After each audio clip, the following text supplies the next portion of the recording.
ডানকুনি থেকে সুরাত freight corridor, Delhi থেকে Siliguri high speed rail corridor, north east industrial করিডোরে জুড়ছে দুর্গাপুর।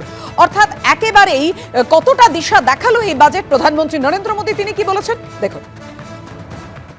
बजट में इंफ्रास्ट्रक्चर को मजबूत करने के लिए कई बड़े कदम उठाए गए हैं।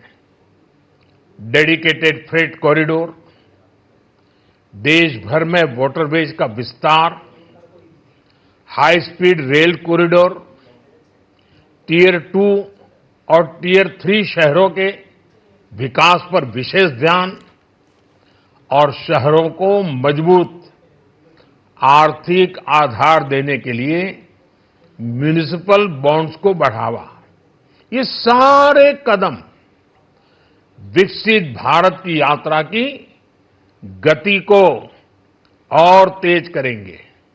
তৃতীয় মোদী সরকারের তৃতীয় পূর্ণাঙ্গ বাজেট, কেন্দ্রীয় অর্থমন্ত্রী নির্মলা সীতারামন বাজেট পেশ করেন।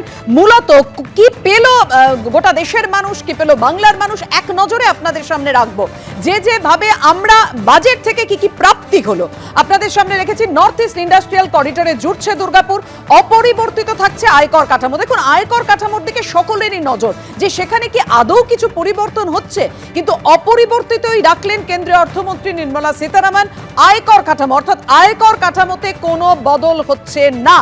একের পর এক রেখেছি আপনাদের সামনে যে কোন কোন জিনিস সস্তা হচ্ছে আর কোন কোন জিনিসের দাম বেড়েছে।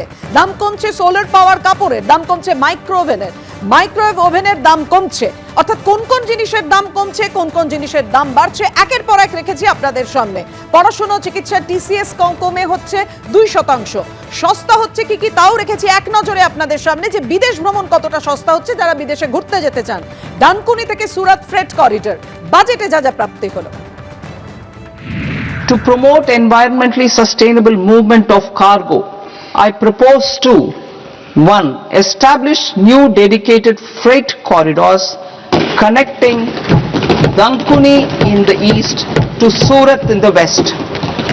Operationalize 20 new national waterways over the next 5 years, starting with National Waterways 5 in Orissa to connect mineral-rich areas of Talcher and Angul and industrial centers like Kalinga Nagar to the ports of Paradip and Dhamra. ABP Ananda, এগিয়ে থাকে, এগিয়ে রাখে।